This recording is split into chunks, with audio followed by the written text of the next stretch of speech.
My name is Marcos. Marcos. Where are you originally from, sir? I'm from New Brunswick, New Jersey. Okay. Home of the Scarlet Knights. Yes, sir. Rutgers University. Yep. I came down here to Florida about a little bit over a year ago.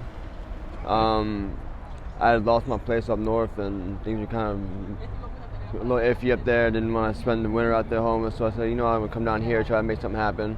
Yeah. Ended up working for people already for a little bit here and there, up on and up the books. Lost my identity due to a job that a friend tried to get me, and ended up running off my paperwork. That left me screwed up for a while, and that's what got me on the streets. Okay. So when you lose your identity, it's kind of hard to get back on your feet after that. Yeah. That makes it difficult. I love the Tupac shirt, by the way. Always. Appreciate it, man. So, did you have a normal childhood growing up? Not at all. Okay. Was it difficult? Yeah, around the age of like 11, 12, my pops died, cancer. I was in the best neighborhood growing up. Everybody always told me, my older brother, we had to be the men of the house. My mom wasn't the best mentally after my father died, and we had to be there and make ends meet. So things got tough. Things got tough. I can relate to that. My mother got sick with cancer when I was 14, and she died when I was 16. And I pretty much has been working since I was 14, so I know that struggle. What brings you to Florida? I mean, out of all the 50 states, why Florida? Back in 2020, my mom passed away, and then my brother, he moved down here. 2021 to 2022, I was living with my girlfriend up in Perth Amboy. That's city right outside of Staten Island. Okay, yeah, I've been to Staten Island for my YouTube channel. I like it because you can see the whole New York City skyline. Yeah. There's a lot of homeless on Staten Island right now. Yeah, I was literally on the exact other side of the outer bridge. Cool. Yeah, so I was living over there for a while with my girl, and she ended up cheating on me, and then I was like, all right, whatever, I'm trying to get myself another place, and I wasn't on the lease, but I was paying all the bills. Yep. Her dumb ass kicked me out anyway. Wow. That's what left me having to come down to Florida, because my brother was down here. Cool. And I ended up coming down here, ended up being in Orlando for a little while, and my friend ended up bringing me to Bradenton, and kind of fell in love with it out here. Cool. What's the toughest thing on like day-to-day life being homeless in Bradenton? Food. Food. Yeah. Okay. So that's your main hustle every day, trying to get food. Yeah. Wow. Do people help you? Do you work? Or you panhandle? Like, how do you I manage? panhandle sometimes. I work for the most part. I try to do my own work, like I do landscaping. I have a couple machines I try to move around with. Things. Whatever you can. Whatever I can do. Cool, man. Do you think do you have any long-term prospects in Florida, or does it seem like this just isn't going to work? I want to make it more south so I could work with the Burmese python population and the the iguanas, stuff like that. Yeah. So where I'm from Naples, and I've seen one python my whole life down there. Now I think you can get a license and you can go hunt them, but it's so hard. I think most of the guys. I used to breed them up north. Cool. So I got like a bunch of people would buy them and stuff. So if I can go down to South Florida, like a lot of like the Everglades, stuff like that. Yeah. I know if I can catch them, bring them up north, 3, 5, 10, 15,000. They'll pay that much for them? Yeah, I've seen. We used to have like a 9-foot python in my neighborhood. Kid you not. It would just eat all the neighborhood cats and stuff. Live underneath trailers and stuff. Yeah. But most of them are going to be. There's also a lot of chameleons here in Bradenton. Have you seen those? Yeah. I don't know if you've seen them. I seen 1 or 2 of them. Yeah. So by Samoset there's a few, and then supposedly just west of downtown. You seen the group of parrots they got flying around? Yeah, that's pretty cool. There's like 5 or 6 in my boomtown. Dude, if you went to Miami, like Fort Lauderdale, there's iguanas everywhere. And in Miami, it's nuts in Miami, bro. Miami, you'll see stuff in Miami that like you're like, how is this even here? Yeah. Yeah. I've been to Miami once. That was crazy when I went down there. Yeah, Miami's awesome. So, have you had any health problems while you've been homeless? COPD. What's that? COPD. My breathing's been bad. Okay, respiratory issues? Yeah. Like probably just being out at night could be bad. Yeah, just because it's really humid out all the time. Even when it gets cold, it's still humid. Yeah. So it's just having to do with a lot of humidity in the air. Gotcha. especially with somebody who has asthma. So Yeah, I'm asthmatic too. Albuterol sulfate helps, but if you're on the Yeah. streets, you're not gonna get anything. That's horrible. And I think even like for me, when I try to go get my albuterol sulfate or my inhaler, dude, it's a battle. no, It I really know. is. You gotta find somebody that has insurance, or you gotta figure it Yeah, out. find a friend who got some. Yeah, but if you talk to older people, Yeah, and when you go work for old people, they might just have it sitting in a drawer or something. exactly. Because on the streets, you'll never get it. It's like you'll need a prescription, you need a doctor's Mhm. visit. I've dealt with asthma. Mold is really bad for you. And Yeah. also, if you're sleeping in the woods, avoid the black pepper trees. Yeah, I know They'll that. really mess you up. So you said your childhood was rough up there. Yeah, like around the time of 14, I got locked up. Me and my brother did actually for, well, robberies and shit like that. Yeah, like up Mhm. in the neighborhood, whatever. Yeah, we're breaking into shit because we didn't have any other way to make money at the time. Yeah. And Mom was struggling. We were waiting on like stuff from the Fireman's Relief Fund. My pops was a And a lot of firefighter. people don't realize, like, I don't know what you went through during that time period, but like when my mom had cancer, you couldn't hold me back. Like, I would be running the streets at night. hmm You know, once one of your parents is like, for me, like, seeing her suffer was hard, so it made me want to not be at home a lot. And then I would run in the streets, and like, once Yeah. you're that young and you're in that predicament, like, there's really no holding you back. It's like you want to do everything you can to help and do the right. You do the wrong things, but with the right intentions. Yeah. And I mean, It's really like you need therapy probably, yeah, and you don't have therapy, so that you think that maybe that pushed you to the streets a lot more, yeah. like as a therapeutic almost, or stress relief. Dealing with all the older people in my neighborhood and stuff like that. Like I was told from the age of 12, like you're the man. You're the man of the house now. Like Yeah. I had to really hustle. I had to do what I had to do. Like I was selling stuff from a very young age. Yeah. I was stealing stuff, cars, Yeah. bikes, Whatever you had to. whatever I could, whatever I can flip So, on like, Craigslist. Do you feel like, and you can answer this honestly, you don't have to lie. Do you feel like if you were, let's say your parents hadn't got sick and you just things were better at home, do you think you would still be on the streets out of choice? My life would have been completely different. I would have been in the military. Yeah. I would have been in college. Okay. I probably would have my own family by now, Yeah. my own house by now. So you don't think you would be out here if I you wouldn't had- have been out here if my childhood wasn't the way it was. Things didn't happen the way things happened. Yeah. Everything is circumstantial. Everything happens to have a snowball effect. Yeah. So you don't think it's all, and I've met people that I felt like if they were born in a different environment, I got guys that tell me straight up, you know, I'm from a rich family and I just wanted to be on the streets and I made bad decisions, you know.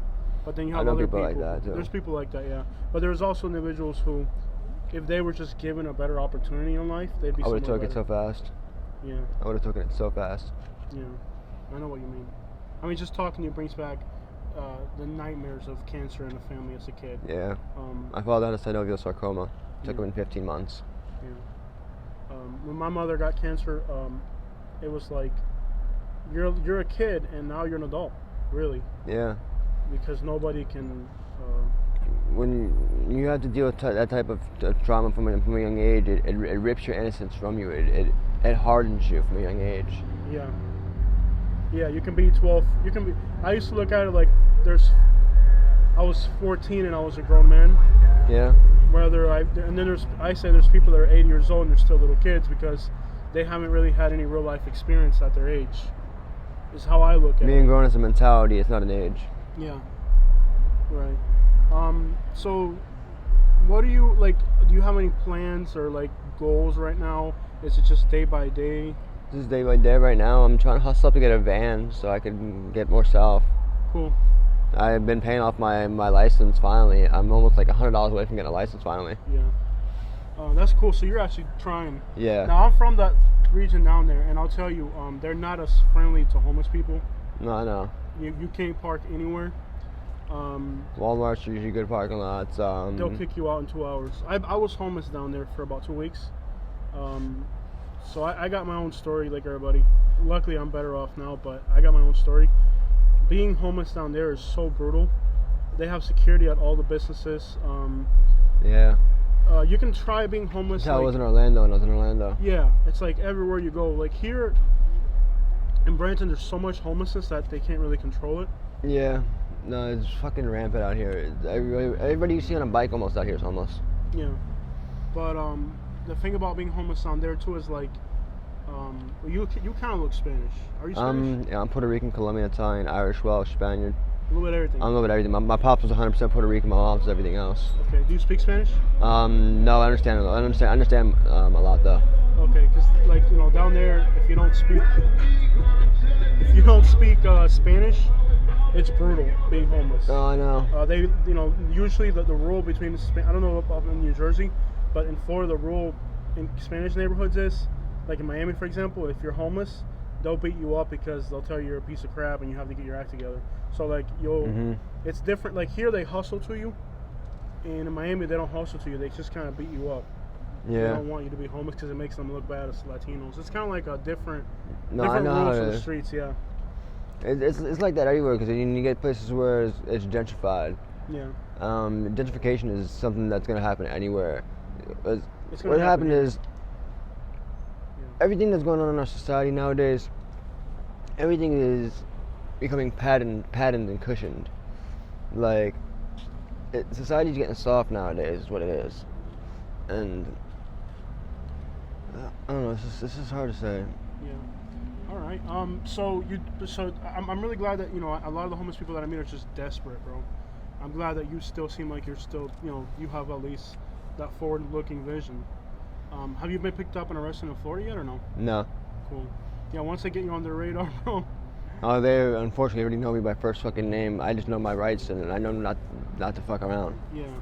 Yeah. Because down here they're very No, there could have been at least about 20 times this year where I could have got arrested for disorderly shit, but... Yeah. But at the end of the day, if you're, like, respectful, I feel like, dude, if you're respectful, it goes so far. Yeah. Because cops are humans, too. Some of them Exactly. are cool, some of them are not cool. At the end of the day, they got a job to do, though, but you just Yeah. got to understand how the parameters of their job works to keep your ass out of jail.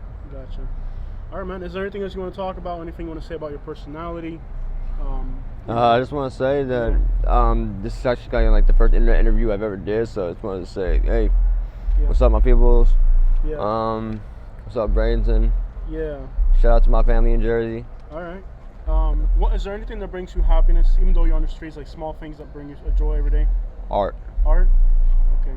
Are you an artist yourself, or Yeah. do you see? I'm an artist myself. I like to do like abstract painting and stuff like that. Cool. I like to do photography too. Cool, man. Well, I wish you the best, my man. Thank you so much for your time. You too, I brother. hope you have a great day. As well. From man to man, I'll just tell you, out here, a lot of people are so deep, and they're never gonna get out of it. And it's really cool. It's if a you're vicious able- cycle. It's hard to get out of it. You, just get, Yeah. you gotta get somebody who's gonna be consistent with the people who's gonna really work with them and push Yeah. them. Because I when mean, you're just on stuck this in bad end- mental health and you're stuck on the streets at the same time, along with addiction and everything else packaged into it, you need somebody who's gonna constantly be there to push that person. Like, hey, all right, this is what you need to do. Hey, we have to be there at this time. You gotta have people reminded because people are right now they're fucking spazzed out, dude. Yeah. I mean, Like- it's insane. Like, just in front of the Like, I gas can't station, even keep appointment. I can't even keep appointments my damn self. Like, Yeah. I gotcha, man. I mean, and you see people out here that that are just gone. yeah. It is so sad. And it's not one or two. I mean, like, literally, as I walked over here, there was a guy just slumped over there. It's so sad to see I somebody. know. It's normal here. It's just Yeah. so prevalent. You think the drugs are worse here in Bradenton or in New Jersey? About the same. About the same? Where I was in New Jersey, I was literally 20 minutes away from the opiate capital of the United States, Where Newark. would that be? Newark, New Jersey. Newark. It's pretty bad there. It's pretty bad in Ashland, Kentucky. Yeah, I Asheville, heard North that. Carolina.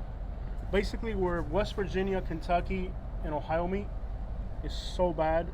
It's just insane. Yeah, I heard it's a triangle, just like a triangulation. Yeah. Fucking just you got a bunch of big routes over there, bunch of state highways. So Yeah. if you got a lot of big state highways and Bradenton's pretty bad, I'll tell you. And I've been Philadelphia's horrendous. yeah, because you get the whole time Miami Charo there. You got the drugs coming in from Miami, coming up all through 41, going up to Florida through I-95 to the East Oh, Coast. I don't know. Because I live down there, and down there everything you got a lot of rich people, so a lot of the stuff down there is more like expensive stuff. Yeah. And like up there, it's a dude that's got $500 for the weekend, versus here it's just somebody every single day getting a rock or something, you know. Whatever. Yeah. So it's a very different type of place down there. It's different in so many ways, and everybody else has the same problems. Everybody's lives are just as complex as everybody else's. yeah, I mean, some people are in different tax brackets than others, but everybody has the same bullshit they all had. yeah, Sometimes it's the guy who may be working at the car dealership selling you Mercedes Benzes yeah. could be a straight up fucking crackhead. And you know what you Yeah. know. Lawyers, And doctors, yeah, yeah. and because they keep up They can appearances. afford it. They can afford it. They can keep up appearances. Yeah. I grew up in Naples, Florida, one of the richest cities down there. Naples, I and- know Naples is nice. Dude, it's rich. And in Naples, I lost friends to ODs. Yeah, And they I can were imagine. rich Probably more than kids. I would have out here because Yeah, I mean you got more money, more access to the shit. yeah. And they try, because they have money, they can get a hold of, the better stuff. Like- There's nothing better, but I mean, I mean, they can it's get not as more dangerous pure as picking and- it up from a hood. you Yeah. know? So I mean, I do agree, though, that a lot of times with suburbia, well, just look at doctors. They prescribe everything to everybody, get everybody hooked on everything, yeah. and it may be legal, but it's still the same addiction. It's still Like, the remember same how thing. in Florida was when the blue epidemic was? Yeah, All the doctor shopping, everything like that. You Yeah. can fucking have 20 different prescriptions yeah, from the same county, and nobody even know nothing because there was no opioid check system and the red flags that you get fucking Yeah. on a computer say, oh, this person's already prescribed this from this doctor and no, this it place. was nuts. There were There's people all coming down. databases for that People were shit. coming down from Ohio and other states down here. Yeah, I know. You know. I remember I used to have a girlfriend who used to go from Jersey Yeah. and drive down to Florida once a month and pick up like 20,000 pills and come Yeah. up. And what people don't realize is like all that happened in Philadelphia, Ohio, Mhm. all that came from Florida. And Florida's a place where like it's rigged up in so many bad ways. Like most people see like a homeless person panhandling or like drugged down on a street corner, they think, oh, that's the criminal. No, And the real criminals are, I wonder who's supplying them with that shit. it's on a bigger scale. So, and here in Florida, it's like everything's rigged up. The doctors, it's an entire system. So many resources going for the bad, for bad, basically to make rich people richer. Yeah. They get richer at the expense of people like me and you. It's the unspoken communication. Yeah, I mean, 'cause everybody talks about everything that goes on, but everybody knows this shit that's going on in the background. yeah, What do they say? 85% of communication is nonverbal, yeah, especially with everything that's going on in the background. yeah. I appreciate your time, brother. I Appreciate hope you the have time, a great man. day. Thank you for your time. Thank you.